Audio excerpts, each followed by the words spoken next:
예, 한 가지 광고를 좀 드릴 사항이 있습니다. 이번 주 금요일 한동대 졸업식이 있습니다.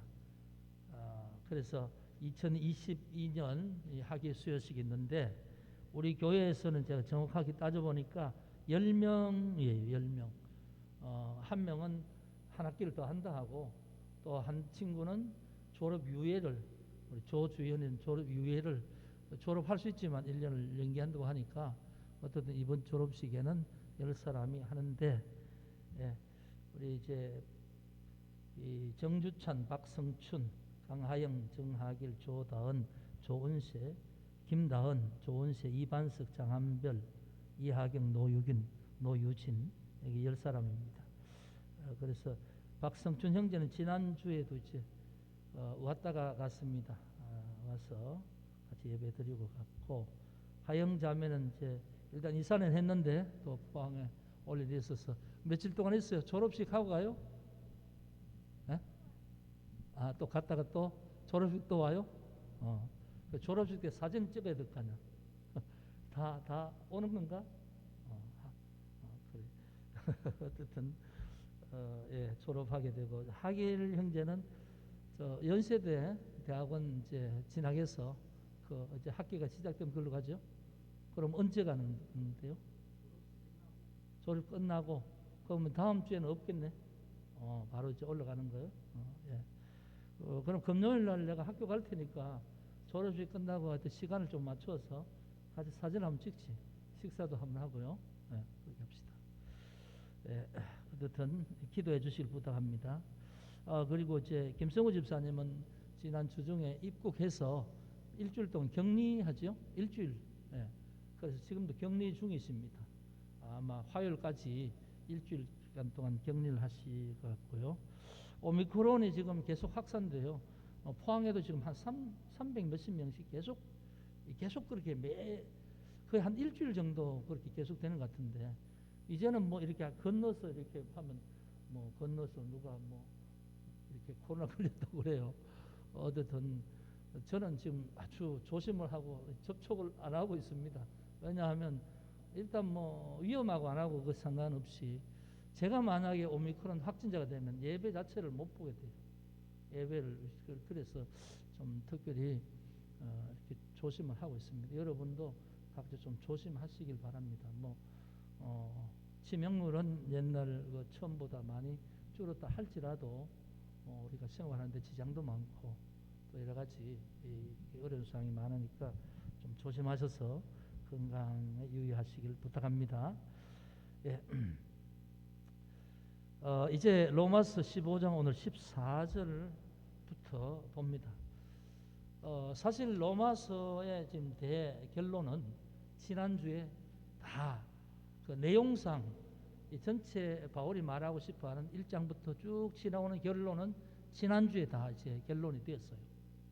이번 주에는 이 14절부터는 편지의 마무리 부분이에요. 편지.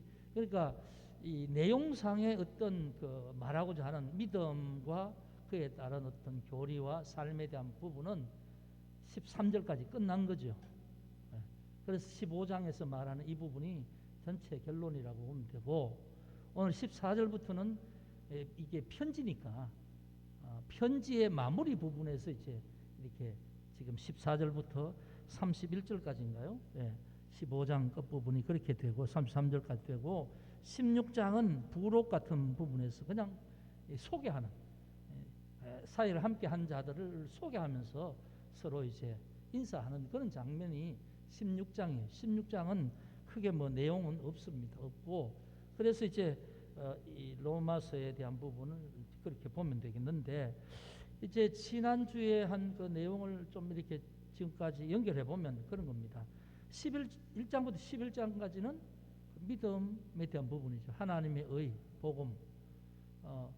그 복음이 왜 인간들에게 필요한가에 대해서 말을 하고, 지금 현재 인간들의 상태, 유대인이나 헬라인이나 어떤 상태인가를 말하면서 그들이 절대로 하나님 앞에서 죄에 대한 부분을 해결할 수 있는 길이 없다는 거죠. 죄의 삭은 사망이지만, 그러나 하나님께서 하나님의 의로 한 의로 율법이 아닌 복음으로 예수 그리스도 보내주셨다. 그래서 믿는 자는 믿음으로 말미암아 의롭다 여겨주신다. 이 신칭이. 그 믿는다는 게 뭐냐? 믿음으로 예수를 믿는다는 것은 예수 십자가와 함께 죽고 함께 사는 것이다. 이게 세례다. 그렇게 말하면서 이제 일치, 십자가와 우리의 죄가 일치가 되고 예수의 부활과 우리의 영의 새 생명, 중생이 일치가 되는 것이다. 이렇게 해서 예수를 믿는 것을 연결시키죠. 그래서 예수를 믿음으로 고백하고 나면 그 속에 영은 살고 육신은 아직 옛 모습 그대로 가지고 있다. 그렇지만 우리가 이제 예수를 믿게 되면 이제 율법에 의해서 정죄당하는 존재는 아니다. 그리고 이제 성령 안에 있는 자는 성령이 주시는 그 법에 의해서 해방되었다. 그리고 그는 성령으로 말미암아 하나님을 아버지로 부르는 존재가 되었다. 이렇게 이제 믿음과 함께 그 왜 믿어야 되는지, 믿는 과정이 어떤 것인지, 믿고 나면 우리의 존재가 어떻게 변화되는 것인지, 우리는 어떤 상태로 이제 믿음 이후에 살아가야 되는지, 이런 부분을 쭉 얘기를 하죠. 얘기를 하는 게 이제 11장까지란 말이죠. 그래서 11장까지 말하면서 하나님의 구원은 하나님의 절대 주권 안에 있는 것이고, 우리가 믿음으로 고백하지만 그건 하나님의 은혜에 포괄된 은혜 속에 있는 그런 것이다.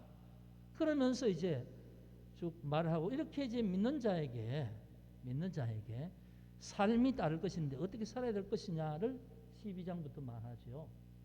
그래서 12장에는 이제 그러므로 이제 우리가 우리의 몸을 하나님 앞에 산 제물로 드려야 된다. 이것이 영적 예배다.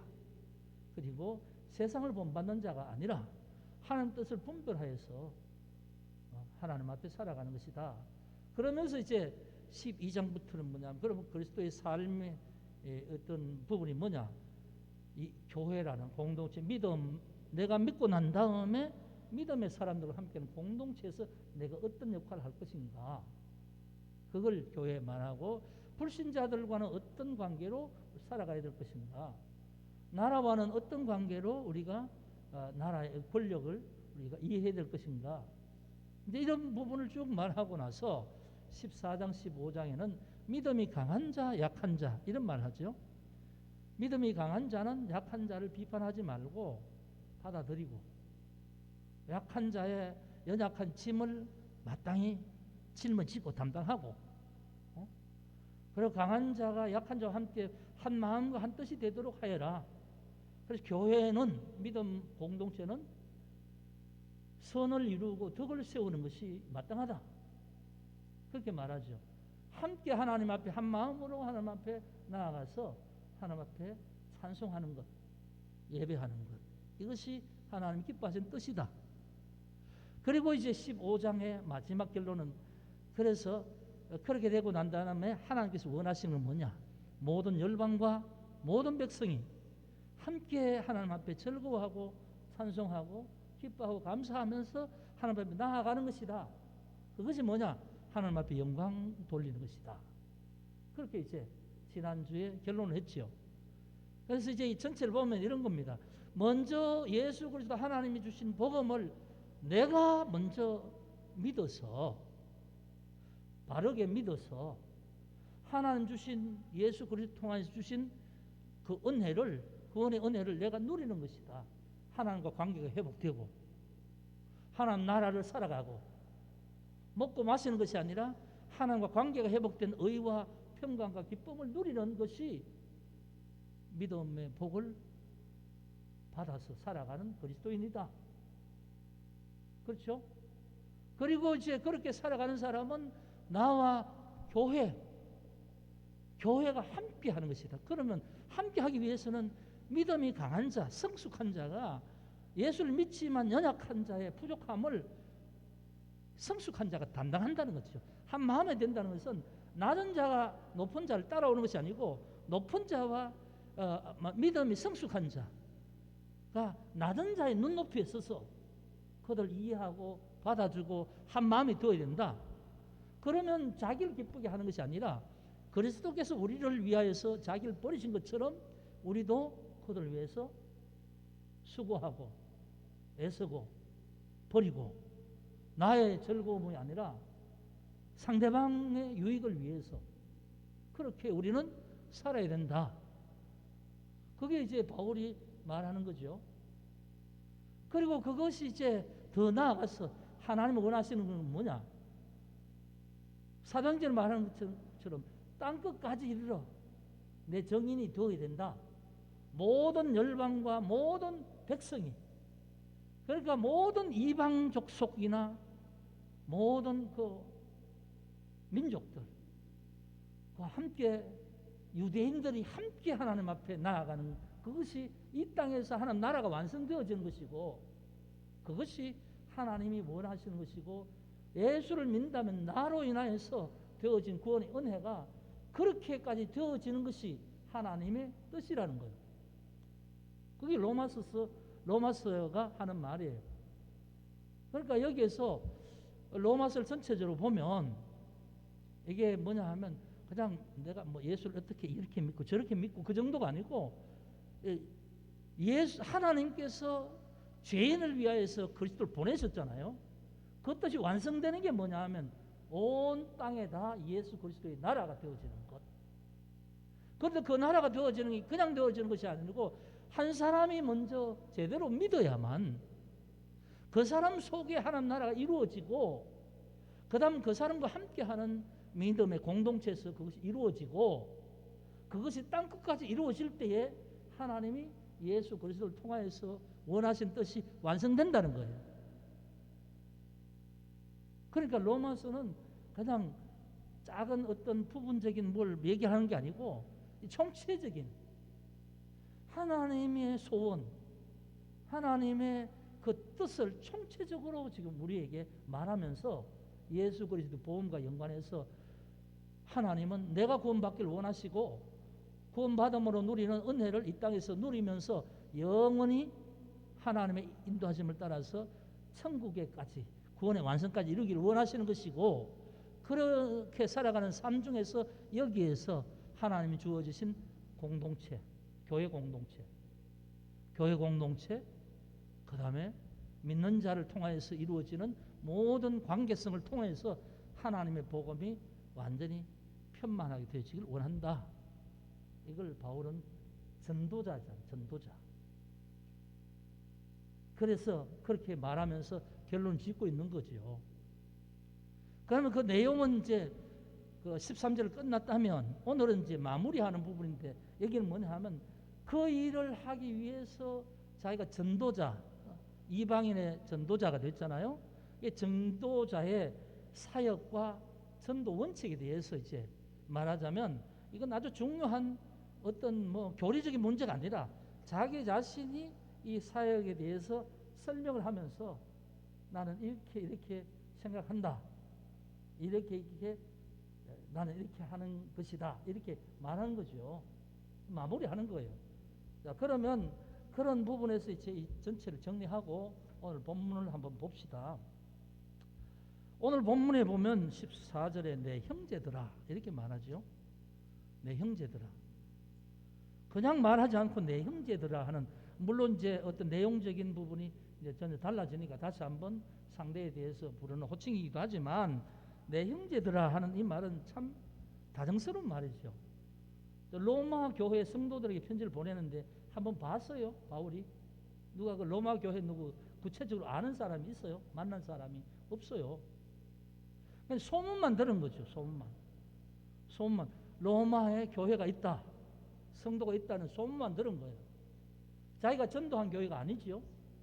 그런데 그 교회 그 성도들에게 편지를 보내는데 제일 처음에 편지를 보낼 때도 로마서 1장에 보면 내가 너희에게 편지를 보내는 것은 너희 믿음이 나와 함께 같은지를 한번 그렇게 내가 보낸 편지를 통해서 너희 믿음이 나와 같게 되기를 원한다. 이런 뉘앙스로 말을 했어요. 그런데 이제 그렇게 편지로 지금 이제 이 로마 교인하고 만나는 거죠. 근데 한 번도 안 봤어요. 예수 그리스도라는 그것 때문에 지금 이 형제들아 부른 편지를 보내죠. 그러니까 내 형제들아 하는 이 말은 여기 바울이 보지도 못했지만 그리스도 안에서 정말 하나님이 구원하셨다는 그것이 얼마나 귀한 것인지 알고 하나님의 복음을 믿고 구원받은 그 한 번도 보지 못했지만 예수 안에서 이렇게 우리가 함께 마음을 나눌 수 있는 그 관계를 내 형제들아 이렇게 호칭하면서 말하는 거죠. 그런데 이 말을 이렇게 뉘앙스를 보면 참 사랑하는 마음으로 부르는 거예요. 사랑하는 마음으로, 겸손한 마음으로 그렇게 부르면서 내 형제들아 그러면서 그들에게 칭찬하죠. 칭찬하는 말이 이렇습니다. 너희가 스스로 선함이 가득하고 모든 지식이 차서 능히스로 구원하는 자임을 나도 확신하노라. 그 로마 교회 교인들이 스스로 선함이 가득하고 바울이 이제 그렇게 칭찬하는 거죠. 그렇게 믿는 거죠.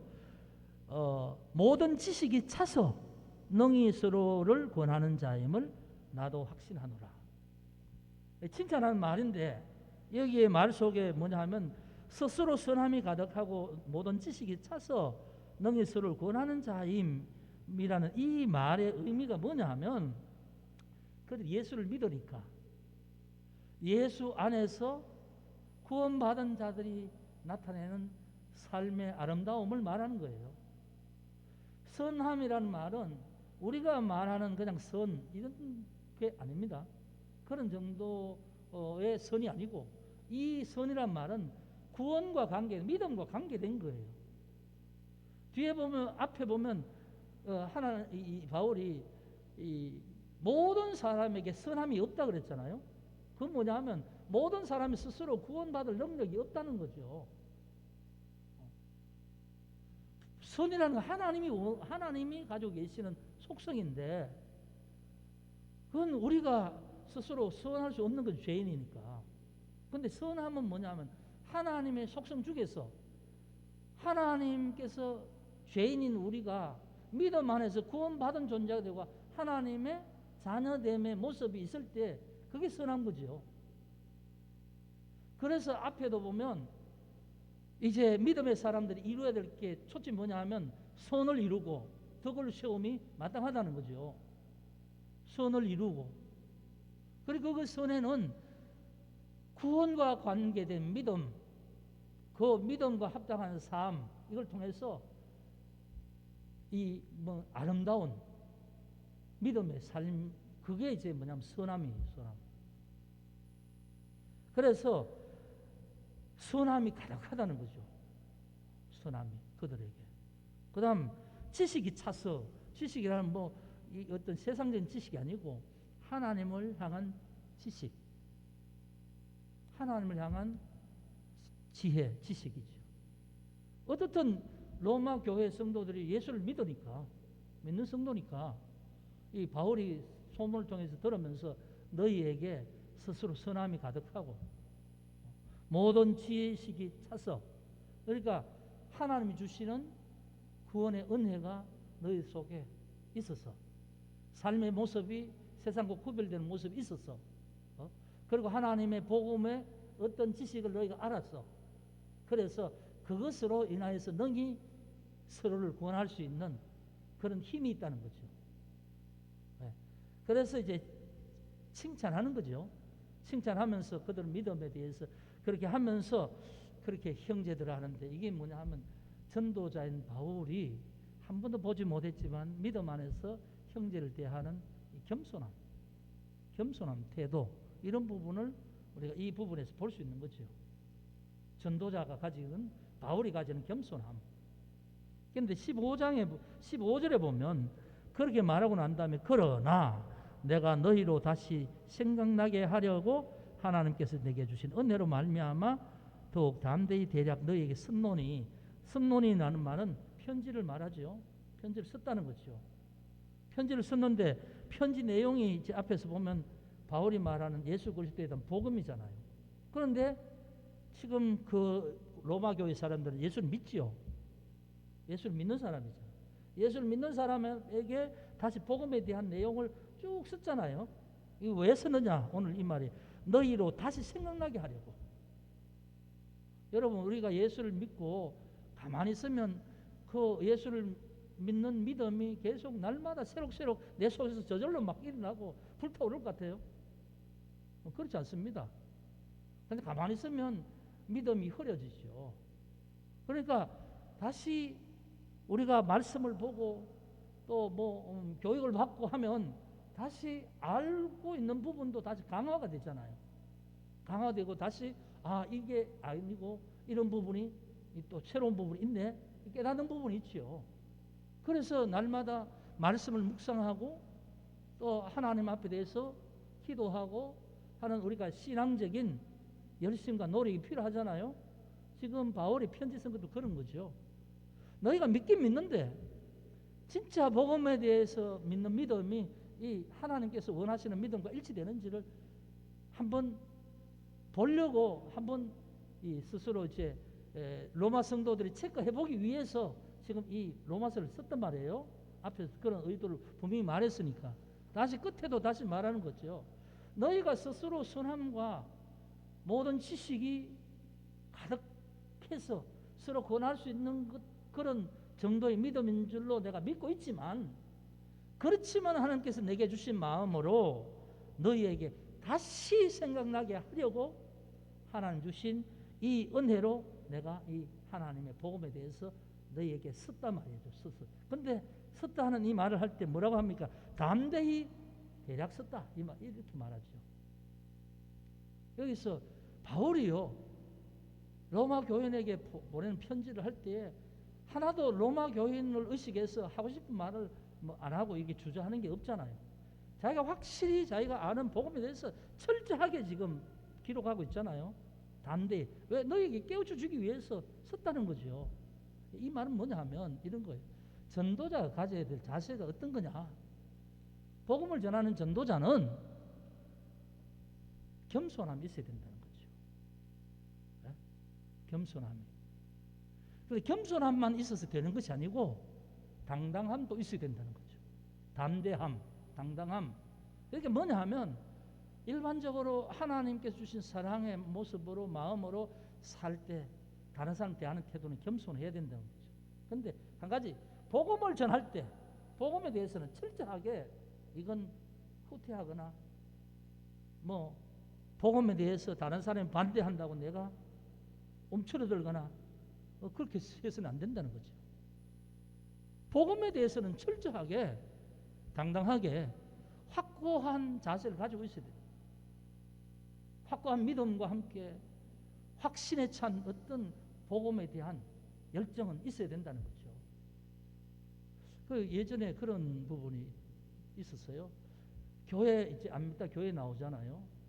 교회 나오면 처음에는 뭐 교회 이렇게 나오는데 나와서 교회 좀 다니다가 한 1년 2년 됐는데도 혹시 다른 사람이 내가 교회 가고 예배 드리고 뭐 예수 믿는다고 해서 이걸 좀 흉볼까 해서 성경을 숨기거나 뭐 이렇게 다니는 사람 있잖아요.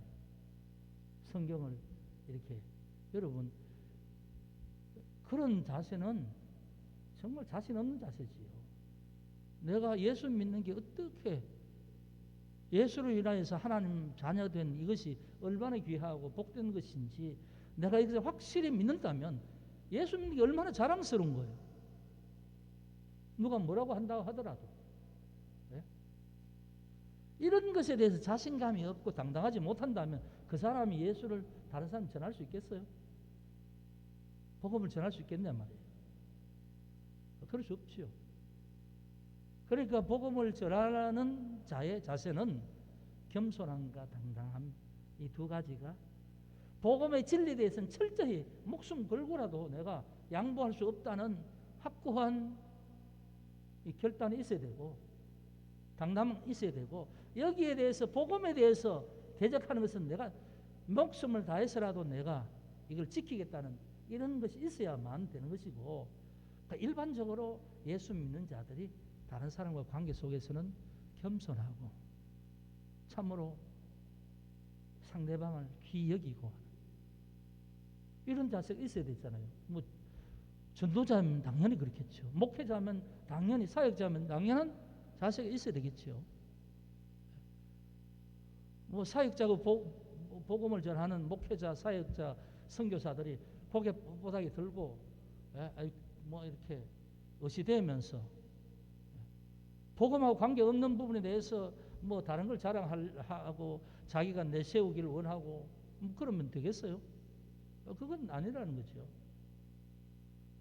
근데 한 가지 자랑하고 당당해야 될 것은 예수 복음에 대해서는 확실하게 당당함을 가지고 있을 수 있어야 돼요. 이것이 지금 14절, 15절에서 하는 바울의 말이에요.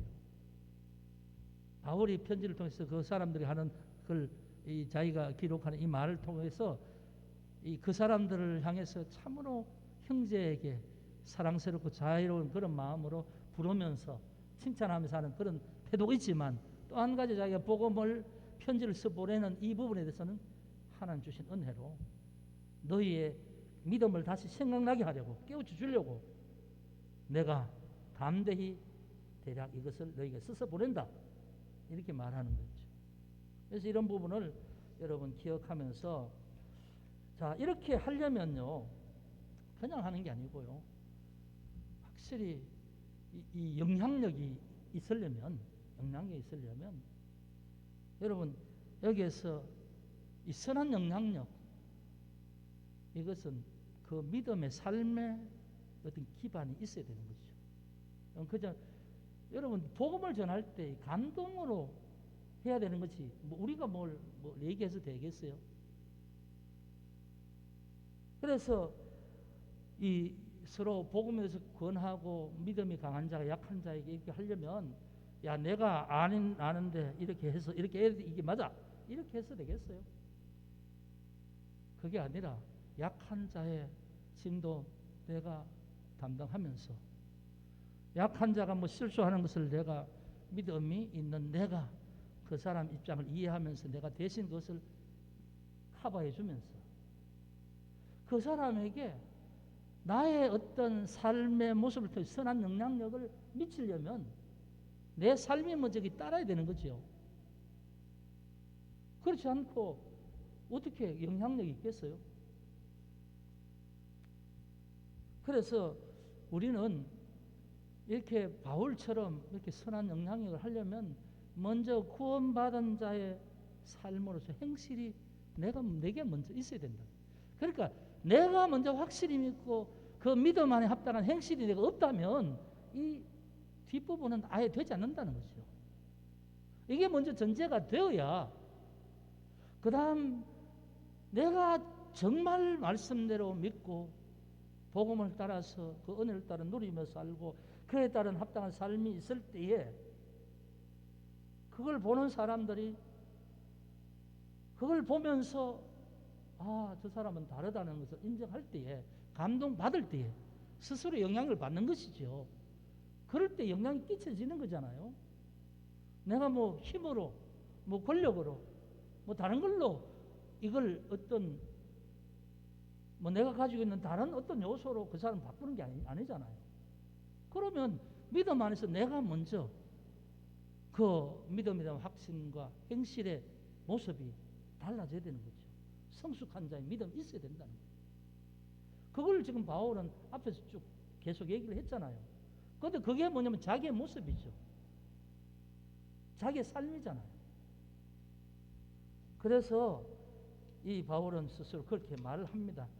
그래 이제 우리가 이제 바울이 하는 이 말을 지금 자기의 말을 지금 하는 거 아닙니까? 그렇죠? 마무리하면서 하는데 여기서 우리가 생각할 것은 우리가 직접적으로 뭘 이렇게 저렇게 해야 된다 하지 않아도 간접적으로 이 메시지 바울이 하는 메시지에서 너희가 예수를 정말로 믿는다면 이런 삶이 따라야 되는 것이고 이런 삶이 있을 때 영향력이 있는 것이고 이런 영향이 있을 때에 참으로 다른 영혼들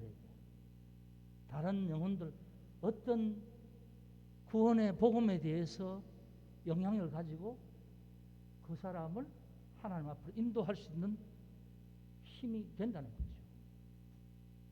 그 바울은 그렇게 했고, 그래서 지금 16절부터도 이 자기가 이런 모습 가운데 이방인의 제사장이 됐다는 것을 얘기를 해요.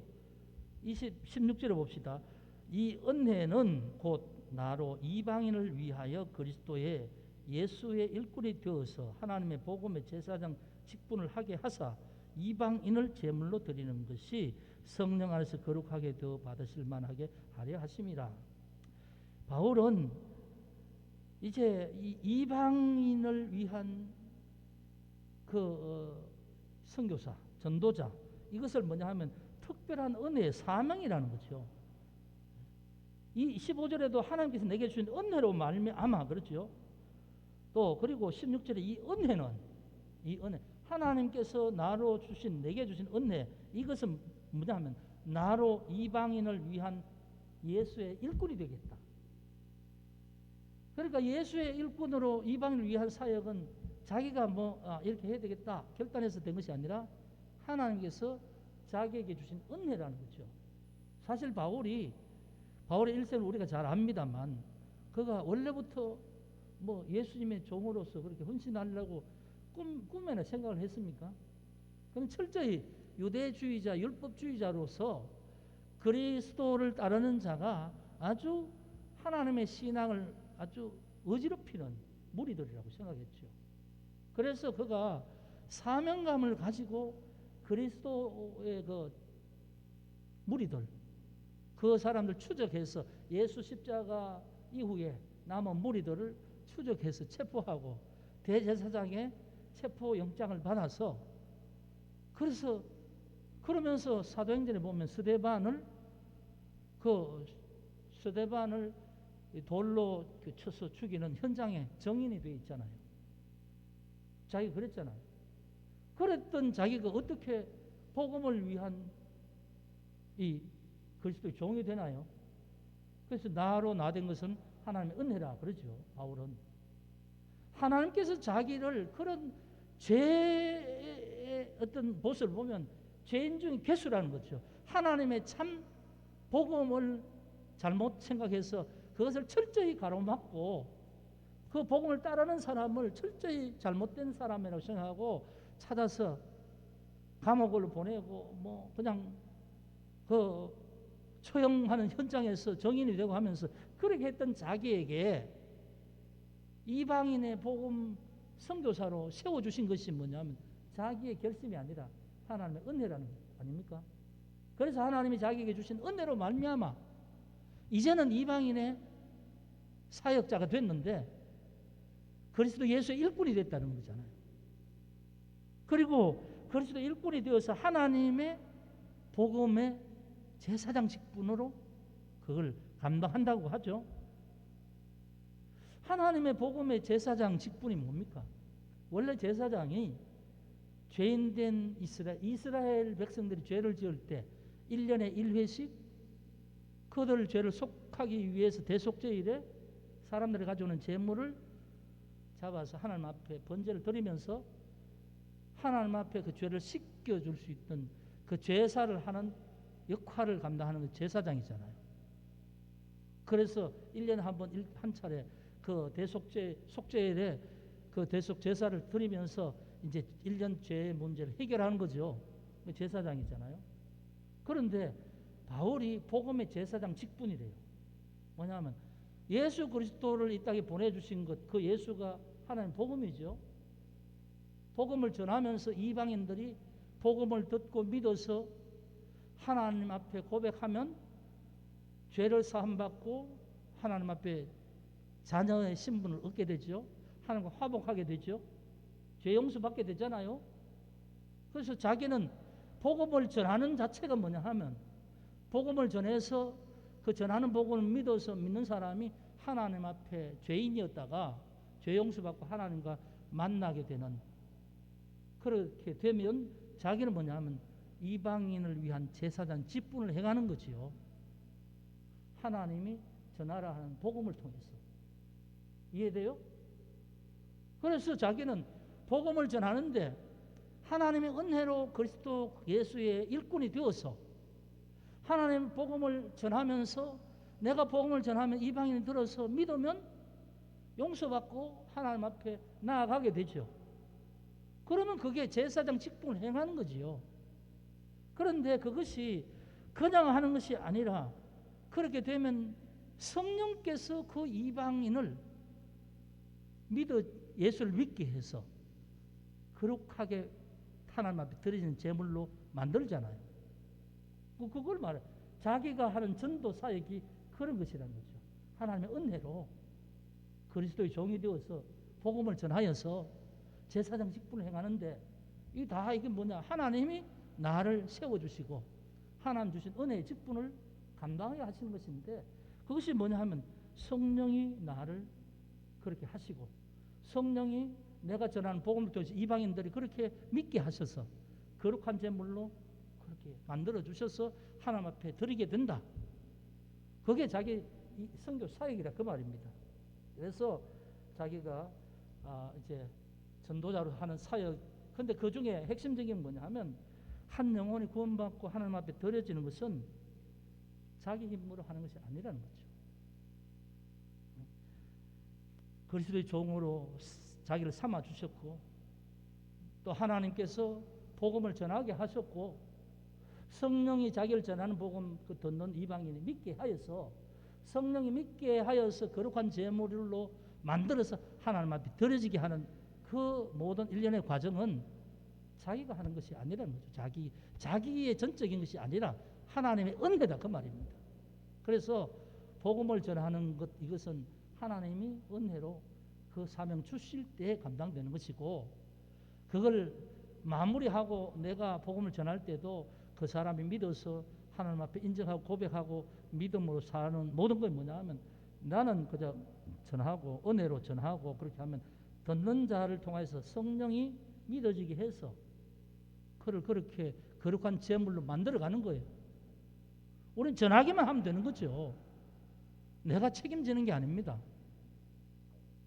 그래서 이 전도자의 사역이 뭐냐 하면 선교사나 전도자나 뭐 주의 종이나 목사나 또는 뭐 어떤 뭐 청년 사역을 하든지 뭐 무슨 일을 하든지 간에 이 모든 것은 하나님께서 나에게 은혜 주셔서 하게 되는 것이고 그것을 이루시게 하는 분은 성령님이시다. 그리고 이 사역에는 항상 그리스도와 또 하나님의 은혜와 성령의 능력이 같이 삼중적인 삼일체의 어떤 신적인 은혜가 같이 할 때 이루어지는 것이지 내가 뭐 선교사라고 내가 뭐 목사라고 내가 지식이 많다고 내가 잘 전한다고 내가 뭐 말이 아주 유창해서 그렇게 되는 것이 아니라는 거죠. 이걸 어떻게 해야 되냐? 모든 사역자가 깨달아야 된다는 거죠. 모든 사역자는 하나님이 모든 것의 주도권을 가지고 계시고 하나님의 삼위가 주도권을 가지고 하시고 나는 주신 은혜대로 부르심의 사명대로 나는 하는 것이에요. 하는 것. 그 이상 그 이하도 없습니다. 그리고 이제 이렇게 할 때에 그 18절 19절에 보면 이렇게 이제 이방인 한 영혼을 구원하는 그 과정에서 되어지는 모든 일은 이렇게 되는 거죠. 18절 봅시다. 그리스도께서 이방인들을 순종하게 하기 위하여 나를 통하여 역사하신 것 외에는 내가 감히 말하지 아니하노라. 나를 통해서 역사하신 것 이방인들을 순종하게 하기 위하여서 나를 통하여 역사하신 것 이것 외에 내가 말하지 않겠다. 그런데 나를 통해 역사하신 것이 뭐냐 하면 18절 끝에 그 일은 이렇게 말하죠. 나를 통해서 역사하신 그 일은 어떻게 해서 그 일이 이루어지냐? 말과 행위로 바울이 전하는 말과 바울이 하는 어떤 행위의 삶으로 그 다음 19절에 표적과 기사의 능력으로 표적 기사 있죠? 바울이 전도할 때 신비한 능력이 있잖아요. 뭐 병을 고치는 역사가 일어나고 또 감옥문이 열려지는 역사들 그런 역사들이 있죠. 네. 그런 기사의 능력으로, 그 다음 성령의 능력으로 이루어졌다. 자, 자기를 통해 역사하셨는데 자기가 행한 게 아니라는 말이에요. 자기는 말과 자기의 어떤 믿음의 삶으로 했을 때에 표적, 기사, 성령의 능력으로 이것이 이루어졌다. 그러니까 한 영혼을 구원하는 일, 복음을 전하는 일에 그냥 뭐 사람의 계획으로 되어지는 것이 아니고, 이건 하나님께서 그 일을 위하여서 하시는 역사가 있을 때에 자기는 그 역사 안에서 말과 행동을 했을 뿐이고, 표적과 기사와 성령의 능력으로 이 일을 이루신다는 말이죠. 누가 하셨단 말입니까? 사도행전에 보면 하나님의 영, 성령님이 하셨다는 거죠. 하나님 자체가 하셨다는 말씀입니다. 그래서 전도는 하나님의 일이에요.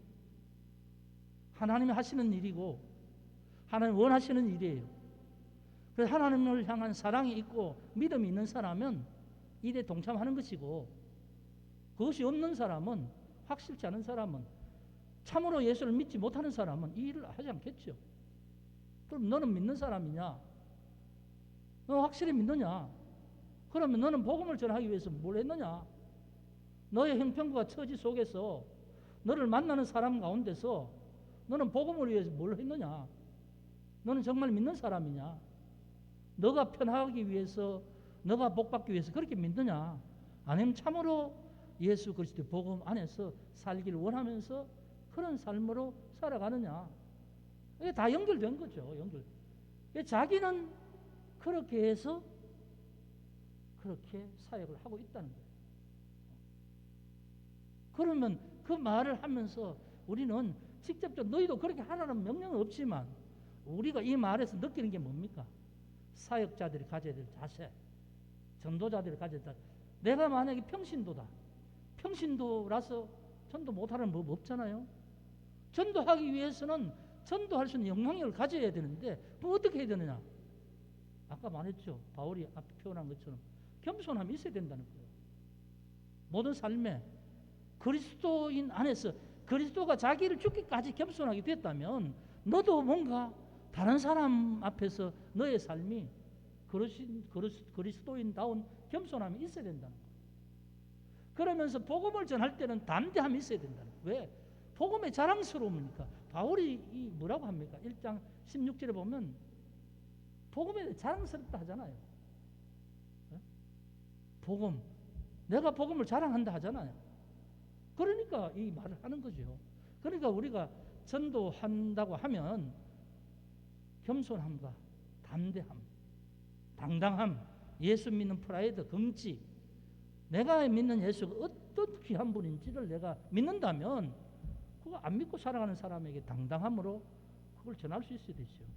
공격한다면 공격하든지 말든지 나는 내가 당당하게 해. 그래서 여러분 그 당당함이 있으면 어디서든지 어떤 상황이든지, 내가 평소에는 뭐 그 상사에 손이 하더라도 상사의 어떤 뭐 위치에서 뭐 회식 자리 가서 술 먹으라 하면 나는 술을 안 먹습니다. 딱 이렇게 불이익이 뭐 한번 꾸중을 듣든지 뭘 하든지 간에 나는 그건 내 신앙 안에서 지금까지 안 해왔는데, 그건 뭐 상사가 한다 하더라도 나는 그 부분은 나는 타협이 안 됩니다. 그렇게 해야죠. 그건 여러분 그런 당담이 없다면 믿는다고 할 수 있겠어요? 그게 없으니까 뭐 그럴 때 이렇게 기죽어서 뭐 그냥 하라는 대로 하고 하면 그 다음에 또 이제 그렇게 하는 거예요. 그 다음부터 또 다른 거 요구할 때 또 그렇게 해야 되는 거죠. 그럼 뭐냐면 예수 믿는 거 안 믿는 거 차이점이 없지요. 그러면 영향력이 없는 거죠. 오히려 뒤로 가서는 뭐 예수 믿는 사람이 뭐 안 믿는 사람 똑같더라 이렇게 말하면서 결국은 복음에 대해서, 하나님에 대해서, 우리의 신앙에 대해서 아주 업신여긴 거죠. 업신을 당하게 되는 거죠. 그러니까 전도자에 대한 바울의 고백 중에서 여러분이 평신도 만약 전도해야 되겠다는 마음이 있으면 이 두 가지 자신을 가지고 있어야 영향력을 가질 수 있다는 거예요. 그리고 이 모든 사역에 대한 바울이 이방의 사역에 모든 것은 하나님께서 주신 은혜로 하나님 주신 능력으로 나는 말과 행동만 했을 뿐인데 성령으로 모든 걸 하신다는 이런 확고한 믿음이 있고 그 가운데서 하나님이 일해 나가시는 거죠. 네, 그런 겁니다. 그리고 이제 마지막에 20절에 보면 바울이 이런 사역하면서 평생 이 사역하면서 가지고 있는 원칙이 있어요. 20절 봅시다. 또 내가 그리스도의 이름을 부르는 곳에는 복음을 전하지 않기를 힘썼노니 이는 남의 터 위에 건축하지 아니하려 함이라. 네. 바울의 선교 원칙입니다. 전도하는 원칙. 복음을 전하는데 이미 예수를 고백하고 있는 자리에 가서는 복음을 전하지 않는다는 거예요. 이미 전해진 복음이 있기 때문에 남이 닦아둔 터 위에 집을 건축하는 것 똑같다는 거죠. 남의 땅 위에 내 집을 짓는 것 똑같아. 그건 뭐 말하자면 도둑질이다 이 말이죠. 이건 뭐냐면 목회 윤리예요. 여러분 잘 좀 생각해 보세요. 이건 여러분보다 아마 더 실제적으로 우리 목회자에게 하는 직접적인 교훈이에요. 예를 들어 목회를 하면서 나는 진짜 한 영혼을 구원해야겠다는 생각을 가진 사람과 나는 교회를 키워야 되겠다는 생각을 가진 사람과는 목회가 달라요. 목회를 하면서 나는 교회를 말하자면 성공주의 전도하고 교인들이 막 100명 되고 200명 300명 되고 하는 이 목회는 잘못하면 목회 윤리상으로 문제가 있을 수 있어요. 왜냐하면 이런 거죠. 전도 이렇게 하면 세가족 초청주의 이렇게 하잖아요. 그런 걸 하죠. 막 시상을 막 걸어가면서 10명을 데려오고 20명을 데려오고 우리 교회 몇 명을 정착시키면 제주도 여행을 보내주고 옛날에 그랬잖아요. 요즘은 코로나 때문에 못하지만 그래서 전도를 한다 합시다. 예산을 많이 들여서 그러면 이제 어떤 사람은 자기 아는 사람에게 어떤 그 교회에 살 때 직분자는 몇 사람 이렇게 하면 자기가 책임을 지어야 되니까 교회 다른 사람 한 사람 할 것 없이 야 언제 우리 그 교회 사는데 야 우리 교회 갈래? 우리 교회 가. 그날 한 주만 우리 교회 가죠. 이런 사람도 있어요. 그러면 이제 그래가지고 10사람을 채우든지 20사람 채웁니다. 그래서 전도상을 받아요. 여러분 그게 이제 행사로 그렇게 되죠. 그것도 심지어는 어떤 교회 잘 다니고 있는 사람인데 야 우리 교회 좋으니까 우리 교회 와 이런 사람도 있어요. 아니 그렇게 하는 게 아니라 목회자 중에서도 그런 사람이 있어요. 목회 중에서 우리 교회 나오시라고 이런 분이 있을 수 있어요. 저도 본 적이 있어요. 이게 하나님 앞에 과연 옳으냐는 거죠. 근데 아니라는 겁니다. 자, 하나님 앞에서는요, 이 주문에 있는 돈, 이 주문에 있는 돈 이게 위에 있는 지갑에 속에 있는 돈, 이게 다 내 거잖아요. 네? 이거 이쪽에 있는 거라고 남의 거 아니죠. 여러분, 하나님 교회, 저 교회에서 신앙생활 하거나 이 교회에서 신앙생활 하거나 하나님 앞에 믿고 신앙생활 하면 하나님 백성이잖아요. 하나님 보시기엔 똑같은 거죠. 저 교회에 있는 사람이 이 교회 온다고 하나님 기뻐하시겠어요? 물론 여러 가지 상황에 따라서 경우가 다 한마디로 할 수는 없어요. 어떤 교회 다녀도 자기가 안 맞아서 시험 들고 하는 사람도 있을 수 있고 교회 다니다 쉬는 사람도 있을 수 있고 여러 가지 상황이 있죠. 문제는 뭐냐 하면 하나님 앞에서 그 영혼에게 유익하게 위해서 선을 이루고 덕을 세우기 위한 방법으로 그 사람을 바라보고 그 사람을 권면하고 해야 되는 것이지 내 교회 또 내 직분이니까 이번에 책임이 얼마 있으니까 너 우리 교회 이런 부분은 안 된다 그 말이에요. 아니라는 그 말이죠. 그건 이제 쉽게 말하면 어느 신학자는 양도둑질이라고 그래요. 양도둑질. 다른 교회 잘 다니는 사람을 우리 교회에 빼돌리는 거예요. 양도둑질이라고. 그냥 하나님 앞에서 믿지 않는 영혼들, 상처받은 영혼들, 정말 복음이 필요한 영혼들을 위해서는 우리 권면하면서 우리 교회가 좋으면 우리 교회로 데려오라. 우리 교회가 안 맞으면 가까운 교회로 나가라고 연결시켜줄 수 있는 사람이 연결시켜줘서 신앙생활 잘하고 예수 잘 믿도록 해야 되는 건 맞지만 그러나 그게 욕심으로 돼서는 안 된다는 거죠. 내 교회 성장하기 위해서 다른 교인을 오게 해서 이렇게 해서 하는 건 아니다 그 말이죠. 안 믿는 사람 한 영혼이라도 전해서 그 사람을 하나님 앞에 세우는 것이 바른 전도이고 바른 목회입니다. 이게 목회 윤리상 원칙이죠. 그러니까 바울은 이 부분들을 이렇게 얘기를 하는 거죠. 여러분, 오늘 말씀은 특별히 우리가 신앙에 관련된 교리적인 부분은 아닙니다. 그렇지만 이제 내가 바울의 이제 이런 마무리 글 속에서 전도하는 입장에서는 이런 모습을 가져야 된다는 거예요. 그러면서 당신이 예수를 제대로 믿고 잘 믿고 당신 전도자의 사명이 있느냐?